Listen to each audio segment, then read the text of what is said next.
Chapter 2. Mr. Willy Wonka's Factory. In the evenings, after he had finished his supper of watery cabbage soup, Charlie always went into the room of his 4 grandparents to listen to their stories and then afterwards to say good night. Every one of these old people were over 90. They were as shrivelled as prunes and as bony as skeletons, and throughout the day, until Charlie made his appearance, they lay huddled in their one bed, 2 at either end, with nightcaps on to keep their heads warm, dozing the time away with nothing to do.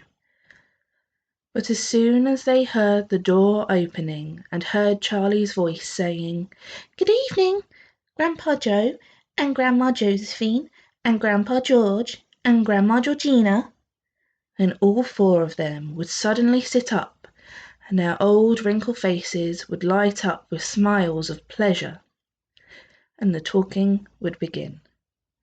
For they loved this little boy. He was the only bright thing in their lives, and his evening visit were something that they looked forward to all day long. Often Charlie's mother and father would come in as well and stand by the door, listening to the stories that the old people told, and thus, for perhaps half an hour every night, this room would become a happy place, and the whole family would forget that they were hungry and poor. One evening, when Charlie went in to see his grandparents, he said to them, "Is it really true that Wonka's chocolate factory is the biggest in the world?" "True?" cried all 4 of them at once. "Of course it's true. Good heavens, didn't you know that? It's about 50 times as big as any other." "And is Mr. Willy Wonka really the cleverest chocolate maker in the world?" "My dear boy," said Grandpa Joe, raising himself up a little higher on his pillow, "Mr. Willy Wonka is the most amazing, the most fantastic, the most extraordinary chocolate maker the world has ever seen. I thought everybody knew that." "I knew he was famous, Grandpa Joe, and I knew he was a very clever—" "Clever!" cried the old man. "He's more than that. He's a magician with chocolate. He can make anything he wants. Isn't that a fact, my dears?" The other 3 old people nodded, their heads slowly up and down, and said, "Absolutely true, just as true as it can be." And Grandpa Joe said, "You mean to say I've never told you about Mr. Willy Wonka and his factory?" "Never," answered little Charlie. "Good heavens above! I don't know what's the matter with me." "Will you tell me now, Grandpa Joe? Please?" "I certainly will. Sit down beside me on the bed, my dear, and listen very carefully." Grandpa Joe was the oldest of the 4 grandparents. He was 96 and a half, and that is just about as old as anyone can be.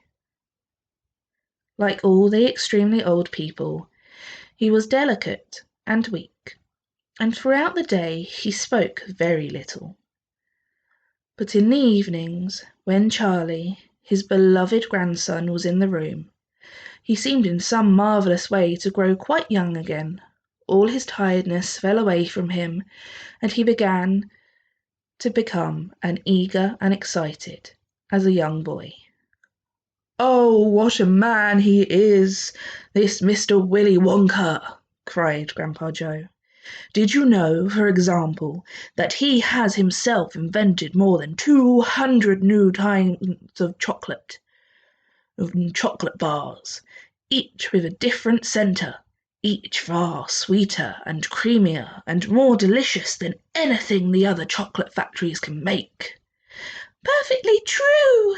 cried Grandma Josephine. "And he sends them all to the 4 corners of the earth. Isn't that so, Grandpa Joe?"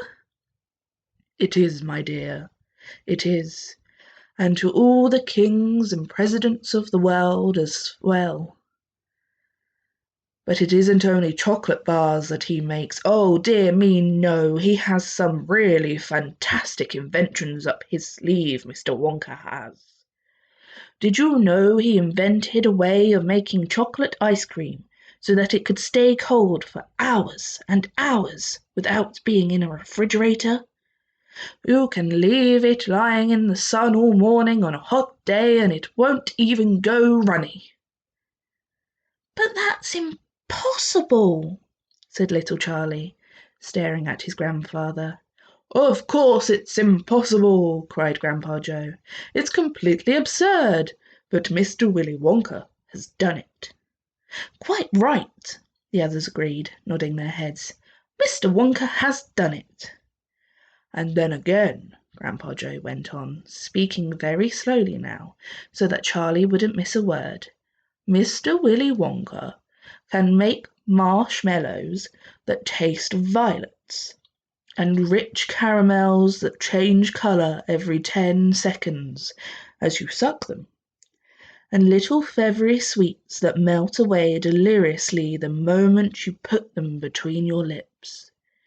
He can make chewing gum that never loses its taste, and sugar balloons that you can blow up to enormous sizes before you pop them with a pin and gobble them up. And by most secret method, he can make lovely bluebird eggs with black spots on them, and when you put one of these in your mouth, it gradually gets smaller and smaller, until suddenly there's nothing left except a tiny little pink sugary baby bird sitting on the tip of your tongue.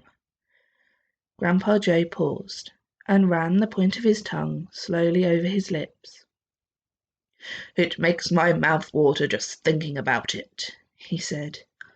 Mine too, said little Charlie. But please, go on.